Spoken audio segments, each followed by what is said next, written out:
Hello everyone, welcome back to my video. আজ Friday আর আমরা যাচ্ছি বহরমপুর। কারণটা তোমাদের একটু পরে বলছি। এদিকে আমরা সবাই রেডি হয়ে গেছি বেরোনোর জন্য, আর এদিকে আমরা স্টেশনেও চলে এসেছি। আমাদের যেহেতু দুপুরের ট্রেন ছিল, তাই আমরা বাড়ি থেকে খেয়ে দিয়ে এসেছি। আর এদিকে আমরা ট্রেনেও উঠে গেছি।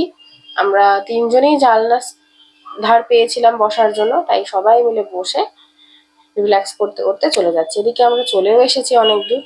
এবার বলি কেন যাচ্ছি বহরমপুর। আমরা বহরমপুর যাচ্ছি কারণ ঈশানের পৈতে আছে।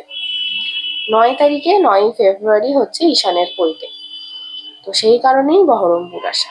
এদিকে আমরা পৌঁছে গেছি দিন্নাবাড়ি, কিন্তু ট্রেনে আস্তে আস্তে আমার এসে গেছে জ্বর। জানি না কেন ভীষণ ঠান্ডা লেগে গেছে, তাই জন্য আমার জ্বর চলে এসেছে। আর এদিকে দাদুও বেরিয়েছিল, দোকানে গেছিল, দাদু চলে এসেছে। সবাই এখানে মুড়ি খাচ্ছিল, তাই আমাকেও কিছু মুড়ি দিয়ে দিয়েছে খেতে। আর এখানে সবাই মিলে বসে গল্প করছে।